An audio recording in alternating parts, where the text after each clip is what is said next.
ఓం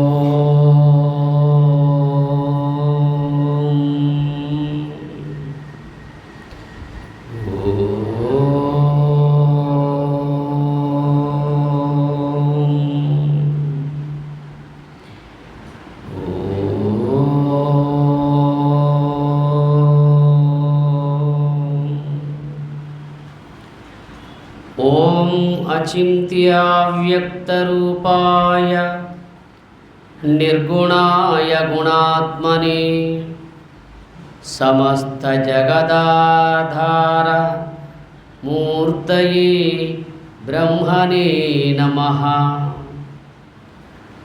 ఓం సదాశివసమారంభాం శంకరాచార్యమధ్యమాం అస్మదాచార్యపర్యంతాం వందే గురుపరంపరాం. కైవల్యామృతపానశిష్యవిభవం స్వరాజ్యపీఠస్థితం శ్రీయాదాటినరహరిశిష్యతిలకం వేదాంతవిజ్ఞానదం ఆత్మానాత్మవివేకదత్తసువచం శ్రీలక్ష్మణార్యోత్తమం పృథ్వీస్థానతురీయమార్గగమనం చైతన్యమూర్తిం భజే. పృథ్వీస్థానతురీయమార్గగమనం చైతన్యమూర్తిం భజే. సర్వాధిష్టానమైన పరమాత్మకు నమస్కరిస్తూ లోకోద్ధారకులైన మహాత్ములందరికీ వందనములర్పిస్తూ మీ అందరి హృదయాలలో ఉన్న ఆత్మస్వరూపానికి నమస్కరిస్తూ మూలే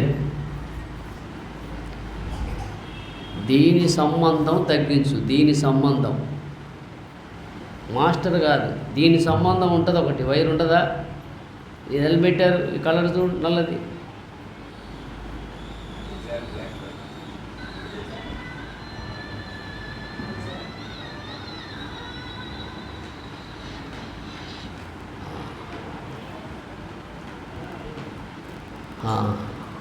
వెళ్ళు వెళ్ళు వెళ్ళు మాయ. ఏం చేస్తాం? సెల్ ఫోన్లు ఆఫ్ చేయమని ఎన్నిసార్లు చెప్పాలి?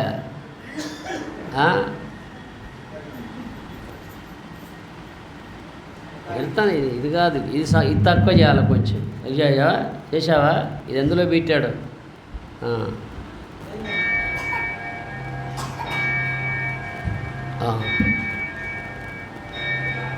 అన్నీ ఉండు కొద్దిసేపు. శ్రీ వెంకటాచలపతి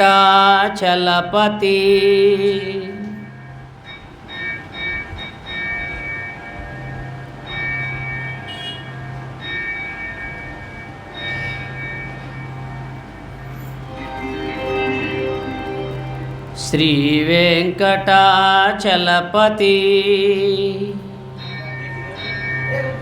నీ చరణాలే సద్గతి.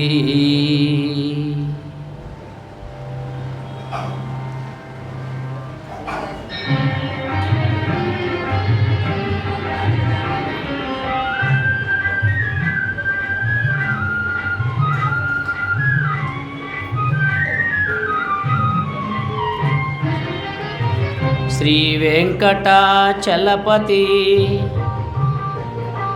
వెంకటాచలపతి నీ చరణాలే సద్గతి.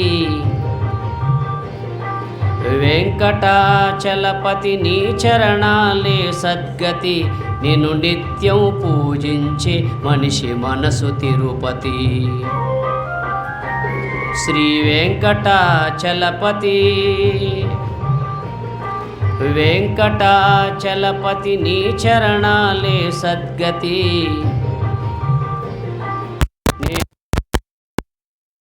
చరణాలే సద్గతి. నిన్ను నిత్యం ధ్యానించే మనిషి మనసు తిరుపతి. శ్రీ వెంకటాచలపతి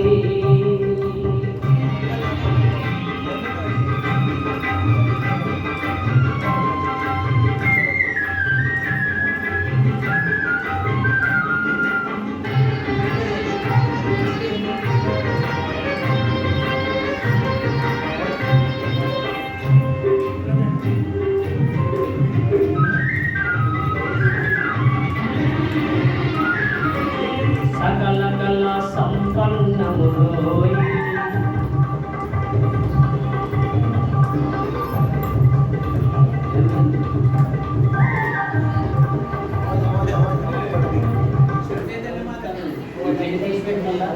ఈ వెనక పిల్లి తీసిపెట్టింది అది ఎక్కడ తీసిపెట్టండి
సకల కళ సంపన్నములోయి నీ కన్నులు నిఖిల పాపతి విరహరములోయి నీ చూపులు సకల కళ సంపన్నములోయి నీ కన్నులు నిఖిల పాపతి విరహరములోయి నీ చూపులు ఆ కన్నులు ఆ చూపులు మహాపదలకు కాపులు కరుణామృత భరిత స్థిత వరదాకృత గుణగిత శ్రీ వెంకటాచలపతి వెంకటాచలపతి నీ చరణాలే సద్గతి నిన్ను నిత్యం ధ్యానించే మనిషి మనసు తిరుపతి శ్రీ వెంకటాచలపతి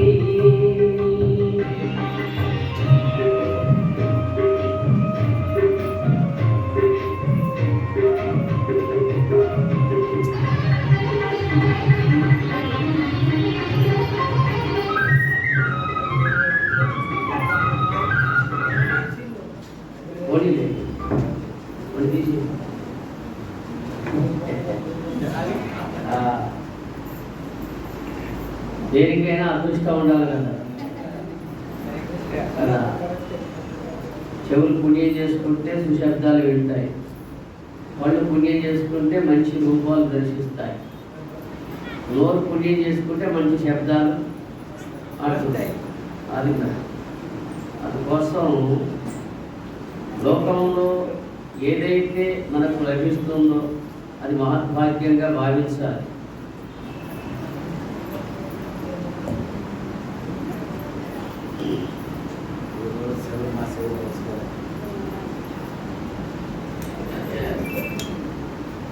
అనండి అందరు.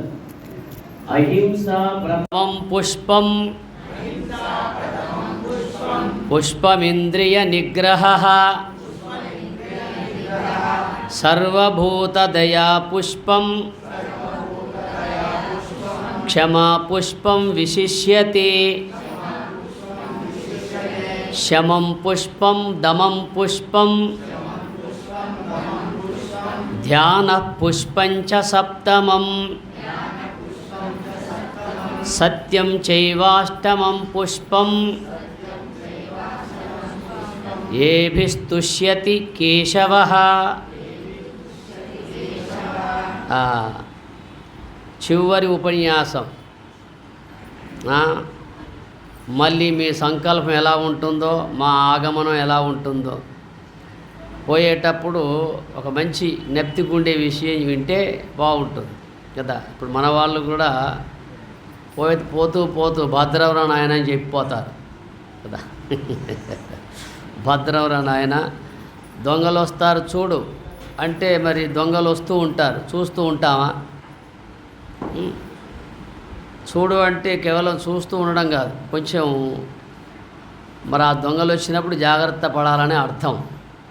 అందువల్ల అజ్ఞానం అనే దొంగలు మనల్ని ఎప్పుడు ఆవరిస్తూ ఉంటారు.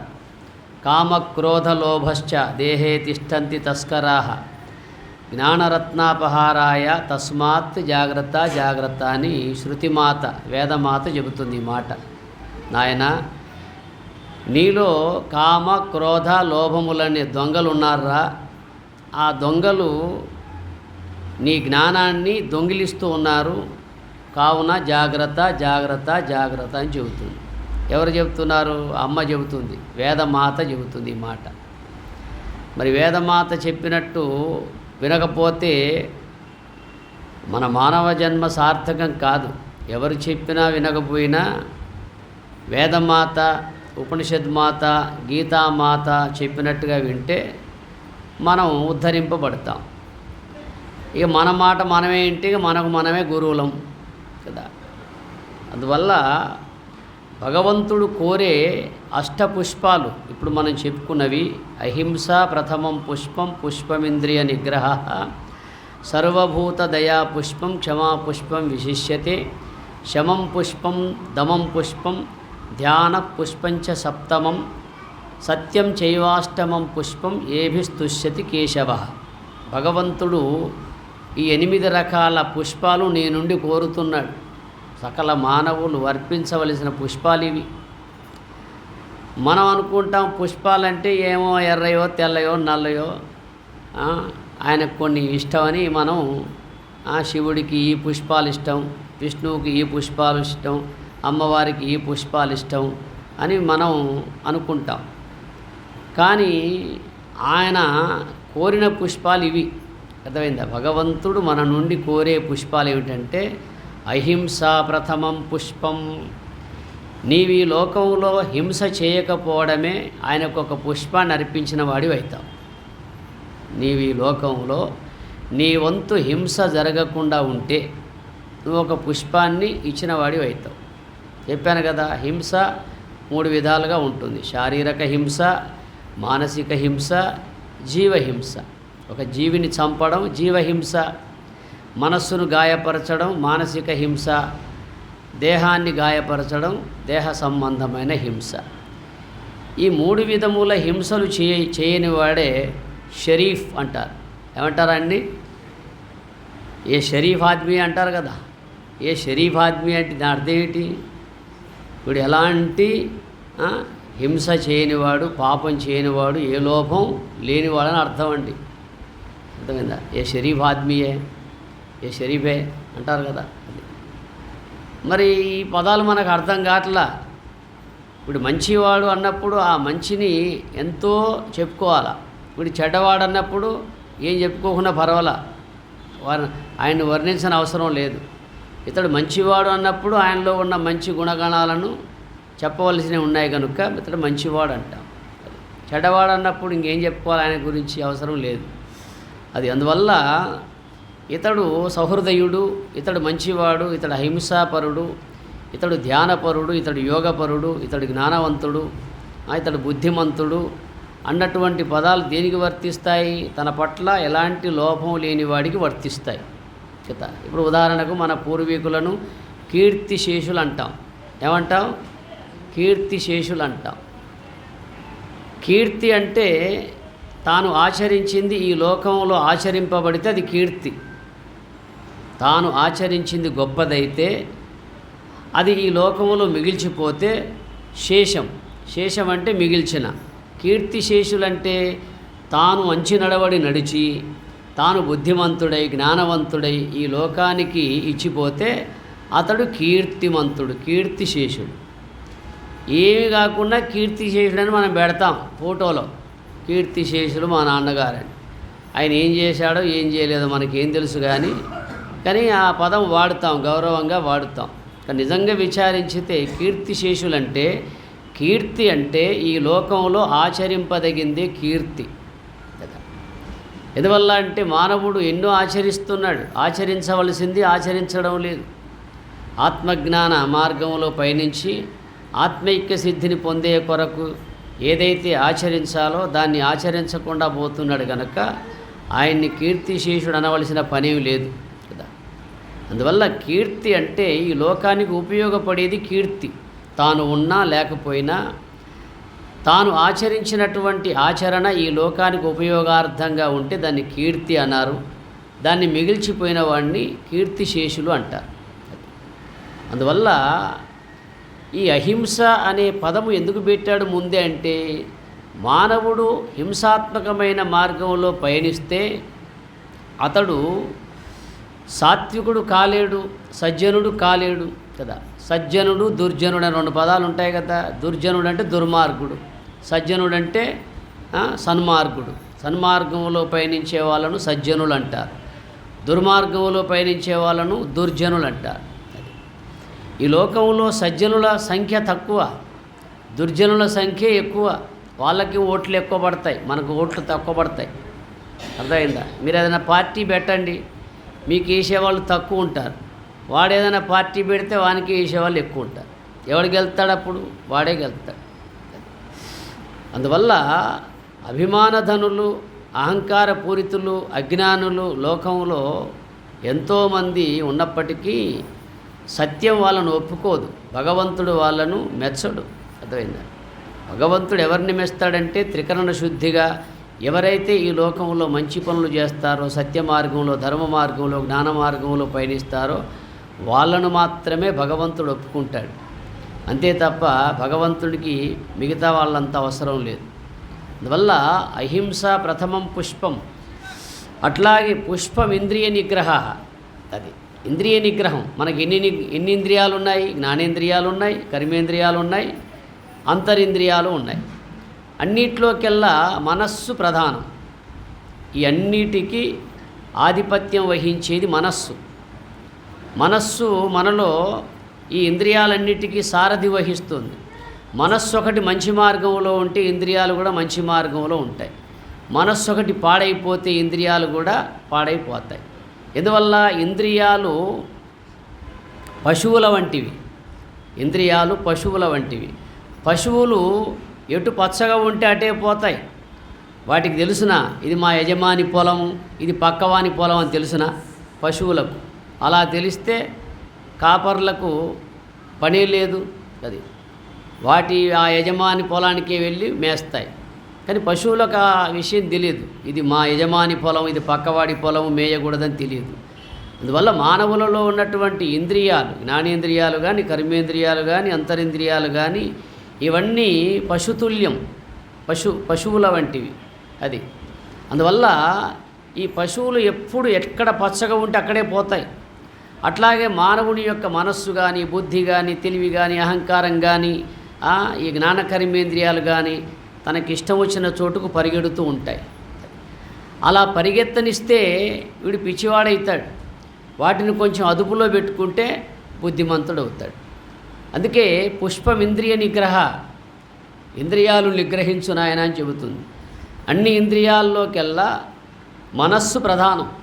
అందుకే చూడు భగవద్గీతలో ఇంద్రియానాం మనశ్చాస్మి అంటాడు భగవానుడు. ఇంద్రియాలలో నేను మనస్సునై ఉన్నాను అంటాడు. మనకు ఎన్నో ఇంద్రియాలు ఉన్నాయి, జ్ఞానేంద్రియాలు, కర్మేంద్రియాలు, అంతరింద్రియాలు మొత్తం కలిసి ప్రధానంగా 14 చెబుతాం కదా. అందులో ప్రధానమైంది మనస్సు. ఈ మనస్సు ఏం చేస్తుందంటే ఏది సంకల్పిస్తుందో ఆ వైపు తీసుకుపోతుంది జీవులను, మానవులను. అందుకోసం మనస్సు జ్ఞానవంతంగా ఉన్నదా అది జ్ఞానం వైపే లాక్కుపోతుంది. మనస్సు అజ్ఞానవంతంగా ఉన్నదా అది అజ్ఞానం వైపే లాక్కుపోతుంది. అందువల్ల ఈ మనస్సును ఎప్పుడూ జ్ఞాన మార్గంలో ఉంచాలి. ఇది ఎప్పుడు జ్ఞాన మార్గంలో ఉండాలంటే మనం సత్సాంగత్యం చేయాల, సద్గ్రంథ పఠన చేయాల, సద్విచారణ చేయాల, మహాత్ములు ఆశ్రయించి ఉండే ప్రయత్నం చేయాల.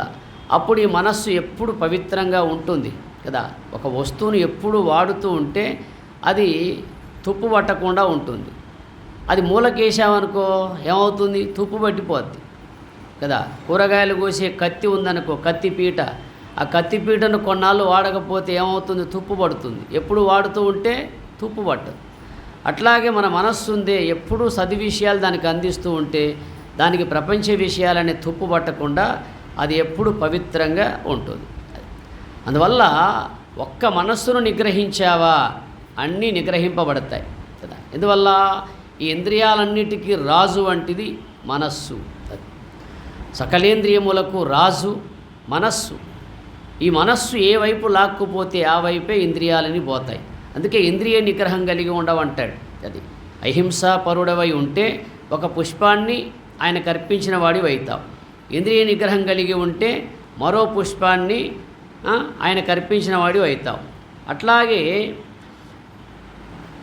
సర్వభూత దయా పుష్పం మూడవది, అన్ని జీవుల యందు దయగలిగి ఉండడం. అందుకే మహాత్ములు అంటారు కదా, దయగల హృదయమే భగవన్ నిలయం అంటారు. దయగల హృదయమే భగవన్ నిలయం. మరి సమస్త జీవుల పట్ల దయ ఎప్పుడు కలుగుతుంది? సమస్త జీవులలో ఉన్నది ఆత్మ ఒకటే. నాలో ఉన్న ఆత్మ అన్ని జీవులలో ఉన్న ఆత్మ ఒకటే. మమాత్మ సర్వభూతాత్మ అన్నటువంటి సర్వజ్ఞత్వం సిద్ధిస్తే జీవుల పట్ల దయాగుణం కలిగి ఉంటాం. అట్లాగే నాలుగవది క్షమ. క్షమ అంటే ఓర్పు. ఈ ఓర్పు అనేది మనకు బాహ్యంగా అవసరమే, లోపల కూడా అవసరమే. ధ్యానం చేస్తున్నప్పుడు ఓర్చుకోకపోతే ఎట్లా? ధ్యానం చేస్తున్నప్పుడు ఓర్పు అవసరం కదా. త్వాం తితిక్షస్వ భారత అంటాడు. అది నాయన ఈ యుద్ధములో నిగ్రహించుకో, ఓర్చుకో అంటాడు.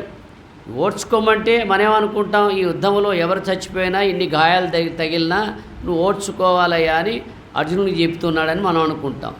ఈ ఓర్పు అనేది ఆ బ్రహ్మనిష్టా సమయంలో సంపాదించుకోవాలి మనం కదా. ఇంద్రియాలు ఎంత వ్యధపెట్టినా, మనస్సు ఎంత వ్యధపెట్టినా, బుద్ధి ఎంత వ్యధపెట్టినా, అహంకారం ఏ విధంగా వ్యధపెట్టినా, చిత్తవృత్తులు ఎన్ని విధాలుగా నిన్ను బయటికి లాక్కుపోయినా నువ్వు ఆ వైపు పోకుండా ఓర్పు కలిగి ఉండాలి. దాన్నే తితిక్ష అంటాడు. ఆ తితిక్షనే క్షమ. క్షమ అంటే అంత గొప్ప విషయం ఆడ చెప్పాడు. ఈ క్షమ అనేది, ఓర్పు అనేది లేకపోతే మనము ధ్యానము చేయలేము, జపము చేయలేము, ఇంకా ఏ మంచి పని కూడా చేయలేము కదా. ఒక మంచి పని చేయాలంటే ఓర్పు అవసరమే కదా. ప్రశాంతంగా ఉన్నవాడు చేసిన పని అదొక పద్ధతిగా ఉంటుంది. ఆదరా బాదరా చేసిన వాడి పని ఎలా ఉంటుంది? ఎలాగో అలాగో ఉంటుంది. అందువల్ల ఈ ఓర్పు అన్ని విషయాల్లో అవసరమే కదా. ఈ ఓర్పు బాహ్యంగా అవసరమే కదా, ఆంతరికంగా అవసరమే. ఎట్లా అంటే మీకు విషయం చెప్తాను.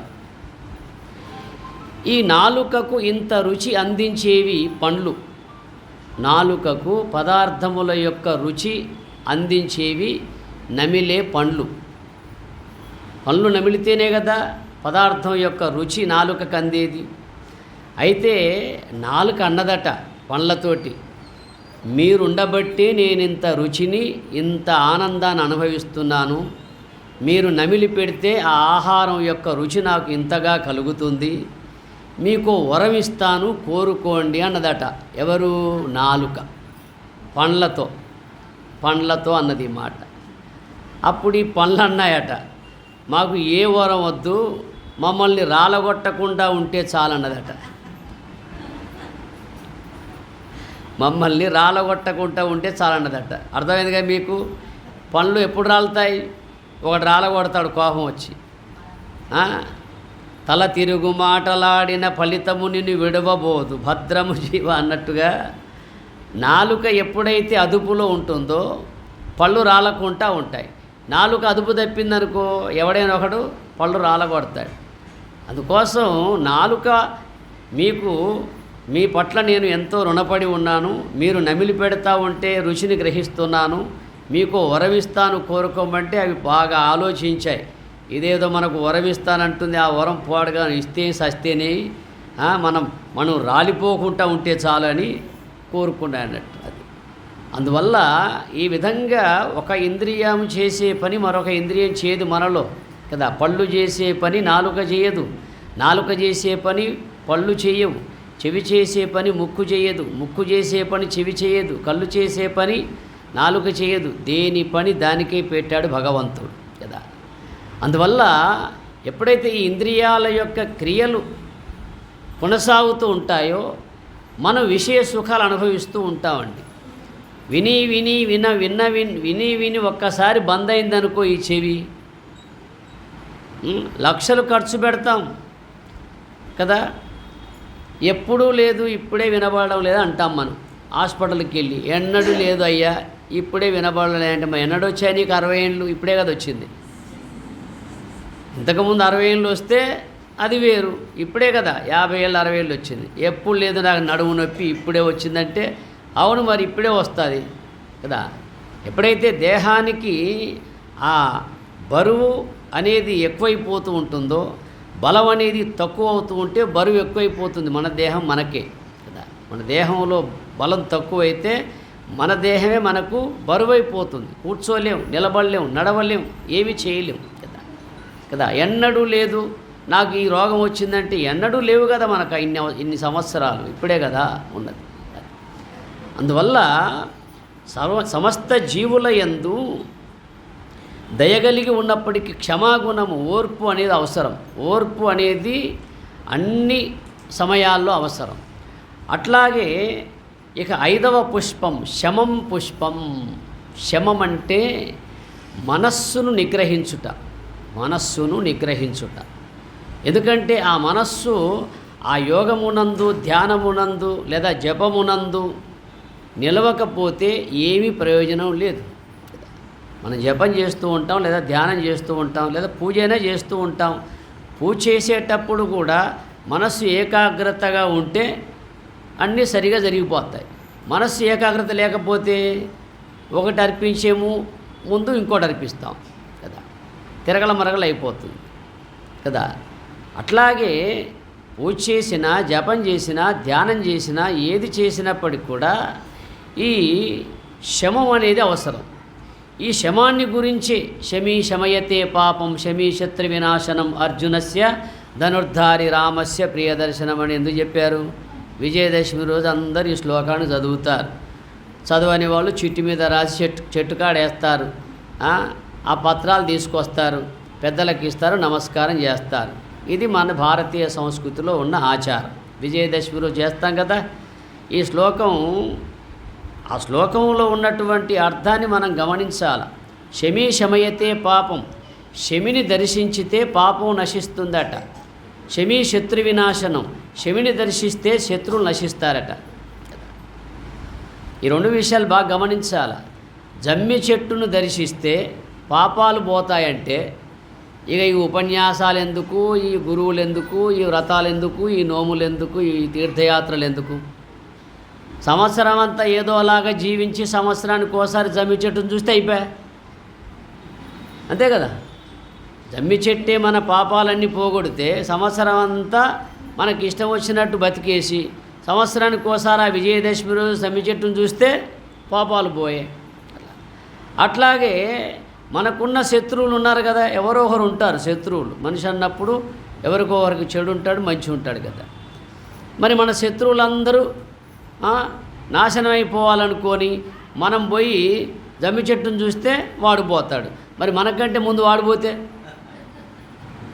మనకంటే ముందు మన శత్రువు పోయి చూశాడనుకో మనం పోతాం.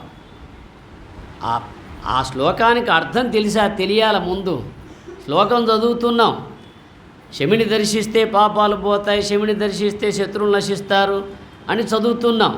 శమి అంటే మనకు కేవలం జమ్మి చెట్టు అని తెలుసు. అశ్వత్థ వృక్షం అంటే రావి చెట్టు అని తెలుసు. తప్పు ఇది. అశ్వత్థ వృక్షం అంటే రావి చెట్టు కాదు, శమి అంటే జమ్మి చెట్టు కాదు. శమి అనే పదానికి దేనికి వర్తి? శమి అంటే మనోనిగ్రహం, ఆ దైవధ్యానములో మనస్సు నిలిచిపోయే స్థితికి శమి అన్నారు. మనస్సు ఎప్పుడైతే నిలుస్తుందో అప్పుడు ఇంద్రియాలన్నీ నిలిచిపోతాయి, అది దమం అన్నారు. శమము అంటే మనోనిగ్రహము, దమము అంటే సర్వేంద్రియ జయము, అన్ని ఇంద్రియములు జయించడము కదా. ఎందువల్ల అంటే ఒక్క మనస్సును నీవు నిలిపితే దైవధ్యానమునందు సర్వేంద్రియములు నిలిచిపోతాయి. మనస్సు నిలపకపోతే ఏం ప్రయోజనం చెప్పండి? మనస్సు నిలపని ధ్యానము కానీ, మనస్సు నిలపని జపము కానీ, మనస్సు నిలపని పూజలు కానీ, మనస్సు నిలపని ఏ సత్కార్యములు కానీ నెరవేరే అవకాశం లేదుగాక లేదు. అర్థమైందా? శమము అంటే మనోనిగ్రహం. ఈ మనస్సు ఎక్కడ నిలిచిపోతుంది? నైమిషారణ్యం అనే పదం విని ఉంటారు మీరు. ఈ నైమిషారణ్యం ఎలా ఏర్పడింది? పూర్వం శౌనకాది మునులు బ్రహ్మదేవుణ్ణి ఆశ్రయించి, అయ్యా మేము తపస్సు చేసుకోవడానికి ఒక మార్గం ఏర్పరచండి, ఒక స్థలాన్ని నియమించండి అని అడిగారట. మనకు పురాణాల్లో ఉంటుంది. బ్రహ్మదేవుణ్ణి ఆశ్రయించి శౌనకాది మునులు అందరూ కలిసి మేము తపస్సు చేసుకోవడానికి ఒక స్థానాన్ని మాకు ఏర్పరచండి అంటే, ఆ బ్రహ్మదేవుడు ఏం చేశాడు? ఒక నేమి అంటే దర్భను నేమిగా అంటే ఇట్లా గుండ్రంగా చుట్టి నేల మీద వదిలాడట. అర్థమైందా? నేల మీద వదిలేసరికి అది జర దొర్లుకుంటూ పోద్దా లేదా కదా? ఇప్పుడు ఆ అరటాకుతోది తాటాకుతో కానీ కమ్మాకుతో కానీ లేదా గరికతో కానీ ఒక చక్రంగా మనం చేసి అలా నేల మీద వదిలితే అడిపోతుంది, ఎటు గాలి వస్తే అటు పోద్ది కదా. అలా వదిలేసి ఏమన్నాడు? ఈ నేమి ఎక్కడైతే ఆగిపోతుందో అదే మీకు నైమిషారణ్యం అని చెప్పాడు ఆయన బ్రహ్మదేవుడు. దీన్ని కొంచెం వేదాంతపరంగా విచారించాలా. మనలో మనస్సును ఎవడు నియమించాడు? మనలో మనస్సు అనబడే వస్తువు ఉంది, ఒకటి బుద్ధి ఉంది, అహంకారం ఉంది, తెలివి ఉంది. ఈ మనస్సును ఎవడు నియమించాడు? మనకు మనమే నియమించుకున్నామా? భగవంతుడు నియమించాడా? ఏమయ్యా, నీ మనస్సును నీవే తయారు చేసుకొని వచ్చావు ఈ లోకానికి. దేవుడు నీకు ప్రసాదించాడు, మనస్సును ప్రసాదించాడు, బుద్ధిని ప్రసాదించాడు, అహంకారాన్ని ఇచ్చాడు, తెలివినిచ్చాడు కదా. ఇవన్నీ భగవంతుని యొక్క దైవదత్తం.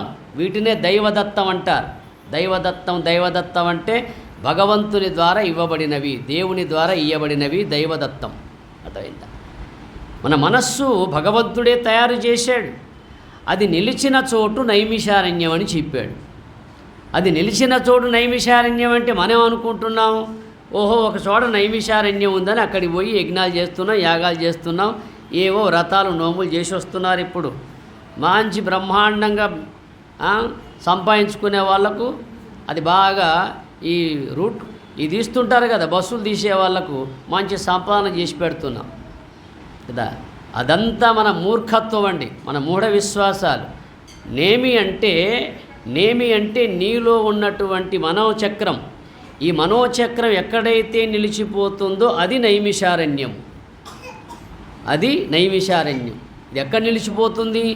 ఆ సమాధిలో, ఆ యోగములో, ఆ ధ్యాన పరిపక్వములో, ఆ కైవల్యములో నిలిచిపోతుంది మనస్సు. ఇంకెక్కడా నిలిచే అవకాశం లేదు. అర్థమైందా? ఇది సంపాదించుకోవాలా. ఇది గురువులు చెప్పే గూఢ రహస్యం. అర్థమైందా? ఈ రహస్యాలు తెలియక వేరి మోహాలు వేసుకొని అది హస్తినాపురం అని, ఇది అదని ఇదని తిరిగి వస్తున్నాం. లక్షలు ఖర్చు పెట్టి అలాగే పోతాం కదా. మనమంతా ఏ వైపు పోతున్నామంటే ద్రోణాచార్యుడు చెప్పిన వైపు పోతున్నామండి కదా. శ్రీకృష్ణుడు చెప్పిన ప్రకారంగా పోవడం లేదు. భగవద్గీతలో ధర్మశబ్దం ప్రారంభమవుతుంది కదా. ఈ ధర్మం రెండు విధాలుగా ఉంది. ద్వివిధోహి వేదోక్త ధర్మ ప్రవృత్తి లక్షణశ్చ నివృత్తి లక్షణ అని ఆదిశంకరాచార్య తన భాష్యంలో రాశాడు. జగద్గురు వేదాంతం లక్ష్మణాలు రాశాడు. అర్థమైందా? వేదము రెండు ధర్మాలు చెబుతుంది, నివృత్తి లక్షణము, ప్రవృత్తి లక్షణము. ప్రవృత్తి లక్షణం అంటే బయటికి వెళ్ళిపోవడం, బయట వెతకడం భగవంతుణ్ణి.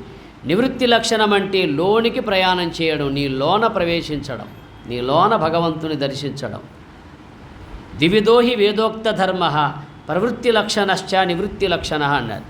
అందుకే ధర్మం రెండు విధాలుగా ఉంది. ఒకటి కృష్ణ ధర్మము, ఇంకొకటి ద్రోణ ధర్మము. కృష్ణ ధర్మమును ఆశ్రయించిన వాళ్ళు పాండవులు, ద్రోణ ధర్మమును ఆశ్రయించిన వాళ్ళు కౌరవులు. మీరు చూడండి, కౌరవ సైన్యానికి ఆధిపత్యం వహించింది ఎవరు? ద్రోణాచార్యుడు. ద్రోణుడంటే ద్రోణకౌటిల్యే, ద్రోణతీతి ద్రోణకౌటిల్యే. వక్రించు మార్గము ద్రోణము అన్నారు. ద్రోణం అంటే వక్రించున్నది, చుట్టూ తిరిగిపోయే మార్గం. ఎట్లా అంటే మీకు విషయం చెప్తాను. ఎట్లా అంటే ఇప్పుడు మన ఊళ్ళో ఎవరైనా ఓ బస్సు తీస్తారు, యాత్రా బస్సు తీస్తారు. యాత్రా బస్సు తీసిన వాళ్ళు దానికి గైడ్ ఉంటాడు, ఒక ఆయన గైడ్. అంటే ఎట్లా పోవాలా ఎట్లా రావాలా ఆ రూటు చెప్పే గైడ్ ఉంటాడు కదా. మనం ప్రధానంగా ఇలా చక్కగా పోతే మనకు కావలసింది చూసుకొని రావచ్చు. వెంటనే తొందరగా అని చెప్తాడు. లేకపోతే ఇలా పోతే చుట్టూ తిరిగిపోవచ్చు, అన్నీ చూసుకుంటూ పోవచ్చు, చూసుకుంటూ రావచ్చు అని చెప్తాడు. 2 మార్గాలు చెప్తాడు కదా. ఈ 2 మార్గాలు చెప్పినప్పుడు మనం దేన్ని ఇష్టపడతాం చెప్పండి? ఇంకో 1000 ఎక్కువైనా పర్వాలా, చుట్టూ తిరిగి పోదాం, చుట్టూ తిరిగి వద్దాం, మళ్ళీ పోం కదా మనం. ఇంకో 1000 ఎక్కువైనా పర్వాలేదు నాయన, ఈ తిరుక్కుంటూనే పోదాం, తిరుక్కుంటూనే వద్దాం. ఇది ద్రోణ మార్గం అంటే. అర్థమైందా? అందుకోసం మహాత్ములు ఏం చెప్పారంటే, అనేక జన్మలెత్తి అనేక పుణ్యకార్యాలు చేసి, యజ్ఞయాగాలు చేసి, దాన ధర్మాలు చేసి ఎప్పుడో మోక్షం వస్తుందని తిరిగిపోవడం అంతా ద్రోణ మార్గం. సద్గురువుని ఆశ్రయించి తత్వశాస్త్రాన్ని శ్రవణం చేసి జ్ఞానము నొంది ధ్యానము ద్వారా మోక్షాన్ని పొందే మార్గం కృష్ణ ధర్మం, యోగ ధర్మం. కృష్ణుడు చెప్పింది యోగ ధర్మం కదా. ఆ యోగ ధర్మాన్ని మనం పాటిస్తున్నామా చెప్పండి? భగవద్గీత చదువుతున్నాం, వింటున్నాం, కానీ భగవానువాచ అనే శ్లోకం ఒక్కటి కూడా మనకు తెలియదు కదా. ఒక్క శ్లోకం కూడా మీకు తెలియదు అసలు. ఒకటే మాట భగవద్గీతలో 12వ అధ్యాయంలో 12వ శ్లోకం చూడండి. ఆ ఒక్క శ్లోకమే సప్తాహం చెప్పొచ్చు. ఆ ఒక్కటే శ్లోకం ఒక సప్తాహం చెప్పేస్తా. అంత విషయం ఉంది అందులో. శ్రేయో హి జ్ఞానమభ్యాసాత్ జ్ఞానాధ్యానం విశిష్యతే ధ్యానాత్ కర్మ ఫలత్యాగ త్యాగాశ్చాంతిరనంతరం అని చెప్పాడు అందులో కదా. ఆ ఒకే ఒక శ్లోకం ఒక సప్తాహం చెప్పొచ్చు కదా. అంత అగాధమైన బోధ అందులో ఉంది. అది ఒకదానికంటే ఒకటి శ్రేష్టం అన్నాడు అందులో. చివరికి ఏమన్నాడు? శాంతి చెప్పాడు. చివరికి శాంతి. ఈ శాంతి ఎలా లభిస్తుంది? మనోనివృత్తి పరమోపశాంతి సాతీర్థవర్య మణికర్ణికాచ జ్ఞాన ప్రవాహ విమలాధిగంగ సాకాశికాహం నిజబోధరూప. ఆదిశంకరులు కాశీ పంచకంలో అంటాడు ఈ మాట ప్రారంభంలోనే. మనోనివృత్తి పరమోపశాంతి. మానవుడు ఆ పరమమైన ఉపశాంతిని పొందాలంటే మనస్సును నివృత్తిలో ఉంచాల. నివృత్తి అంటే మనస్సులో ఏ కర్మవాసనలు ఏ సంకల్పములు లేకుండా చేస్తే అది నివృత్తి. మనస్సులో అన్నీ తెచ్చిపడేస్తే అది ప్రవృత్తి. అది నీ మనస్సు బయటికి పోతే ప్రవృత్తి మార్గం అది కదా. నీ మనస్సు భగవంతుని వైపు పయనిస్తే అది నివృత్తి మార్గం. నేను చెప్పాను కదా, భగవంతుని వైపు పయనించే మనస్సు రాధ, ప్రకృతి వైపు ప్రపంచం వైపు పయనించే మనస్సు ధార. ధార అనే పదము తిప్పితే ఏమవుతుంది? రాధ అవుతుంది. ఈ రాధ కృష్ణునికి ఏం కాదు. రాధ అంటే భక్తి, మీరా అంటే జ్ఞానం, వైరాగ్యం. మీరా అనేది జ్ఞానము లేదా వైరాగ్యం, రాధ అంటే భక్తి. భగవంతుణ్ణి ఆశ్రయిస్తే నీ మనస్సు రాధ, ప్రపంచాన్ని ఆశ్రయిస్తే నీ మనస్సు ధార. భగవంతుణ్ణి ఆశ్రయిస్తే నీ మనస్సు సుధామము, ప్రకృతిని ఆశ్రయించితే నీ మనస్సు కుచేలము. సత్యయుద్ధము చేస్తే నీ మనస్సు సుయోధనుడు, దుష్టయుద్ధము చేస్తే నీ మనస్సు దుర్యోధనుడు. మీకు షార్ట్కట్ చెప్పాను ఇప్పుడు. సత్యయుద్ధము చేస్తే ధర్మయుద్ధం చేస్తే నీలో ఉన్న మనస్సే సుయోధనుడు, అధర్మయుద్ధం చేస్తే అసత్యయుద్ధం చేస్తే నీలో ఉన్న మనస్సు దుర్యోధనుడు కదా. భగవంతుని వైపు తిరిగితే జీవుడు సుధాముడు, ప్రకృతి వైపు పోతే జీవుడు కుచేలుడు కదా. ఈ జీవుడు సుధాముడు కావాలా కుచేలుడు కావాలా చెప్పండి? కుచేలుని యొక్క చరిత్ర చెప్తే అదొక సప్తాహం పడుతుంది కదా భాగవతంలో. అంత అగాధమైన విషయం ఉంటుంది అందులో. అందుకే నీ మనస్సు అంతర్ముఖమైనదా అది రాధ, భక్తి. అది భక్తి అంటే విభక్తము కానిదే భక్తి. భగవంతుని వీడని స్థితి భక్తి, భగవంతుని వీడిన స్థితి విభక్తి. విభక్తము కానిదే భక్తి. అది భక్తి. భక్తి అని ఏదో మనకు తోచిన మార్గంలో పోతే భక్తి కాదండి.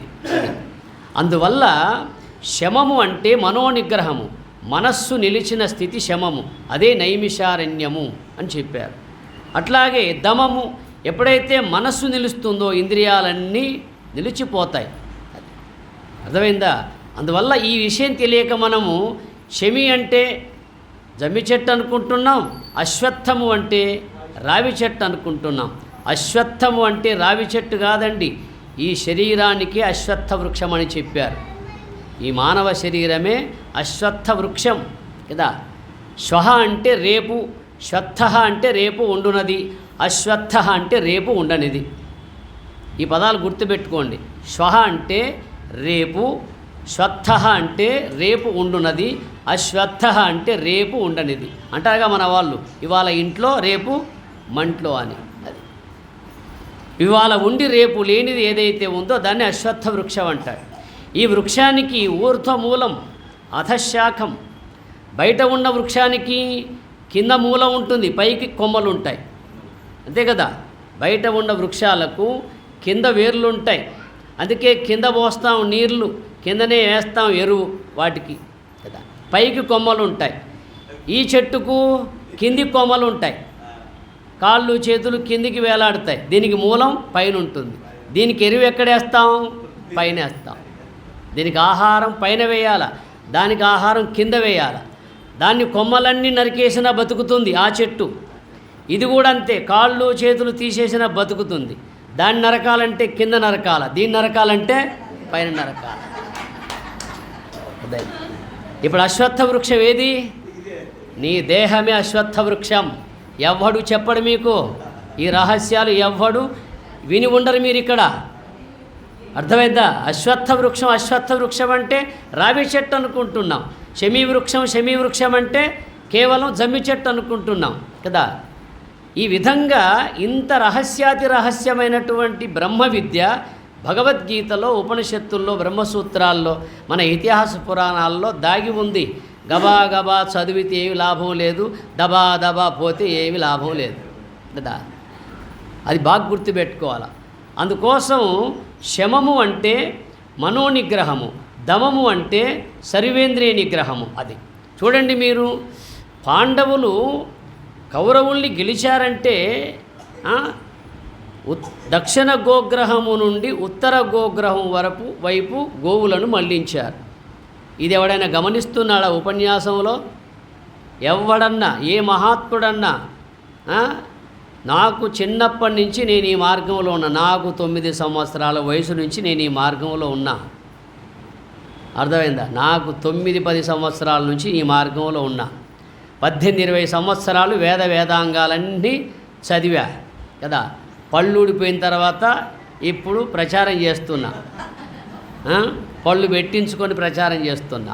అది ఎందువల్ల అంటే నాకు నేను తరిస్తే చాలనుకున్నాను, కానీ నాలో ఉన్న జ్ఞానం అది పంచకపోతే వ్యర్థమవుతుంది కదా అని మళ్ళీ సంకల్పించాం. అది అందువల్ల లోకంలో ఇలాంటి రహస్యాలు ఎవరు తెలిపి ఉండరు మనకు కదా. దక్షిణ గోగ్రహము నుండి ఉత్తర గోగ్రహం వైపు మళ్లించారు గోవులంటే దాని అర్థం ఏమిటి? మన ఇంద్రియాలు అన్నీ ఎప్పుడు దక్షిణం వైపే ప్రయాణం చేస్తాయండి. మానవుని యొక్క ఇంద్రియాలన్నీ ఎప్పుడు దక్షిణం వైపే ప్రయాణం చేస్తాయి. దక్షిణం అంటే దక్షిణ దిక్పాలకుడు ఎవడండి? యముడు కదా. ఉత్తర దిక్పాలకుడు కుబేరుడు, ధనవం అదా. అందువల్ల దక్షిణం వైపు ప్రయాణం చేస్తున్నామంటే ఎంతకాలమైతే మనం ఆత్మతత్వం తెలియకుండా జీవిస్తున్నామో అంతవరదాకా మనం దక్షిణాయనంలోనే ఉన్నామని అర్థం. ఏనాడైతే మనకు మహాత్ముల ద్వారా ఆత్మతత్వం తెలిసి మన జీవితాన్ని జ్ఞానం వైపు పయనింపజేస్తామో ఆనాటి నుండే ఉత్తరాయణ పుణ్యకాలం కదా. ఎట్లా అంటే సూర్యుడు ఒక రాశి నుండి ఒక రాశిలో ప్రవేశిస్తేనే కదా, ధనుస్సు రాశిని వీడి మకర రాశిలో ప్రవేశిస్తే దాన్ని మకర సంక్రాంతి అంటాం. ఏ క్రాంతి? మకర సంక్రాంతి. సమ్ అంటే లెస్సగా, క్రాంతి అంటే ప్రకాశము, లెస్సైన ప్రకాశము. సూర్యుడు ఒక రాశిని వీడి మరో రాశిలో ప్రవేశించినట్లుగా మనలో ఉన్న బుద్ధిని గిరతి సూర్య, ప్రతి మానవుడిలో ఉన్న మనస్సు చంద్రుడు, ప్రతి మానవుడిలో ఉన్నటువంటి బుద్ధియే సూర్యుడు. చంద్రమా మనసో జాత బుద్ధిర్ గిరతి సూర్య. మన బుద్ధి అజ్ఞానాన్ని వీడి, అవిద్యను వీడి, ఈ దక్షిణాయన మార్గాన్ని వీడి మహాత్ములు చెప్పిన మార్గంలో ప్రవేశిస్తే ఆనాటి నుంచి నీ జీవితంలో ఉత్తరాయణం ప్రారంభమైందని అర్థం. భీష్ముడంతటి వాడు ఉత్తరాయణం కోసం వీక్షించాడు. ఎందుకొరకు వీక్షించాడు? ఇన్ని సత్కార్యాలు చేసి, ఇంత శ్రమించి, ఈ హస్తినాపురాన్ని ఇంతవరకు కాపాడి నీ దర్శనం లేకుండా నేను పోతానా అని యుద్ధం చేయనన్నవాడిని యుద్ధం చేయించాడు, ఆయుధం పట్టనన్నవాడిని ఆయుధం పట్టించాడు కదా. శ్రీకృష్ణుడు అన్నాడు కదా, నేను ఆయుధం పట్టను యుద్ధం చేయనన్నాడు, కానీ ఈయనేం చేశాడు, ఆయుధం పట్టించాడు, యుద్ధం చేయించాడు. కర్మగాలి ఇంకా ఆయన చేతిలో పోకుండా మిగిలిపోయాడు. అందుకే ఉత్తరాయణం కోసం నిరీక్షించాడు. ఇదొక పెద్ద విధానం. దాన్ని చెప్పుకోవాలంటే భీష్ముని యొక్క చరిత్ర, కర్ణుని యొక్క చరిత్ర, ఈ విధంగా ఒక్కొక్క విషయాన్ని మనం పాండవుల విషయం కానీ కౌరవుల విషయం కానీ మనం అంతరార్థంగా చెప్పుకుంటే భగవద్గీత మనకు సులభంగా అర్థమవుతుంది. అంతరార్థంగా చెప్పుకోకపోతే ఆ గుడ్డి మహారాజు ఎవడో, ఆ కాందారంటే ఎవడో, సంజయుడు అంటే ఎవడో ఏమర్థమై చాస్తుంది, మనకి ఏం అర్థమై చావదు. అర్థమైందా? అందువల్ల ఈ విధంగా శమము, దమము, తితీక్ష అనే పదాలు ఉంటాయి. ఇక ధ్యానం, ఈ ధ్యానం అనేది సప్తమ పుష్పం. ధ్యానం అనేది సప్తం. ధ్యానం అంటే నిర్విషయం మనస్సును విషయరహితం చేయడం ధ్యానం. అది మీరు ఎలా చేస్తున్నారని నాకు తెలియదు. మనస్సును ఖాళీ చేసే ప్రయత్నం చేయండి. మనస్సులో ఏ విషయాలు లేకుండా చేస్తే అందులో భగవంతుణ్ణి మనం పెట్టుకోవచ్చు. మనస్సులో అన్నీ పెట్టుకున్నామనుకో, చెత్త చెదారం లౌకిక విషయాలు, అందులో ఆయన ఉండే అవకాశం లేదు. రాముడున్న హృదయంలో కాముడు ఉండడు, కాముడున్న హృదయంలో రాముడు ఉండే అవకాశం లేదు. మనస్సును నిర్విషయంగా అనగా ఏ విషయాన్ని ధ్యానించకుండా చేస్తే దాన్ని ధ్యానం అన్నాడు. ఇంకొకటి సత్యం చైవాష్టమం పుష్పం, 8వది సత్యము. అర్థమైందా? ఈ విధంగా సమయం లేదు కనుక వివరించలేకపోతున్నాను కదా. అందువల్ల ఇప్పుడు ఇవన్నీ మనము ఎందుకు చెప్పుకుంటున్నామంటే వీటి ఎందున్నటువంటి విధానం మనకు తెలియనంత కాలం భగవంతుడు మన నుండి ఏం కోరుతున్నాడంటే అహింస ప్రథమం పుష్పం, పుష్పమింద్రియ నిగ్రహ, సర్వభూత దయా పుష్పం, క్షమా పుష్పం, అట్లాగే శమం పుష్పం, దమం పుష్పం, ధ్యాన పుష్పం, సత్యం చైవాష్టమం పుష్పం. ఈ అష్ట పుష్పాలు కోరుతున్నాడు. ఈ అష్ట పుష్పాల గురించి మన యూట్యూబ్ మీరు తెరిస్తే మీకు తెలియబడుతుంది. మా యూట్యూబ్ తెలిస్తే తెలియబడుతుంది. GCHN స్వామి, GCHN స్వామి. జీ కొట్టి కొంచెం ప్లేస్, CH కొట్టి కొంచెం ప్లేస్, H+N అంటే జ్ఞాన చైతన్యానంద స్వామి కదా. అది కొట్టండి. 100 గంటలు, ఒక గంట కాదు 100 గంటలు మీరు అందులో చూడవచ్చు కదా. ప్రతి విషయం ఉత్తరాయణ దక్షిణాయనం అంటే ఏమిటి, ప్రతి పండగ. ఇప్పుడు రేపు శివరాత్రి కదా, రేపు శివరాత్రి నేను అక్కడ ఉండాలా, లేకపోతే మన ఆశ్రమ భక్తులు నిరుత్సాహపడతారు. అర్థమైందా? లేకపోతే 9 రోజులు ఇచ్చేవని 10 రోజులైనా మనం ఇబ్బంది లేదు. కానీ మనం అక్కడ ఉండాలి కనుక, మనం వెళ్ళాలి కనుక మరి మీరందరూ మా వాక్ పుష్పాలు ఏ విధంగా మీరు వినియోగించుకుంటారో, మేము చెప్పిన మాటలు మీరు ఏ విధంగా వినియోగించుకుంటారో అది మీకే వదిలేస్తున్నా. ఎట్లా అంటే మీకు ఒక విషయం చెప్పిపోతా. పూర్వం ఒక మహానుభావుడు శిష్యులకు ఎంతో జ్ఞానబోధలు చేశాడు, ఎన్నో చెప్పాడు.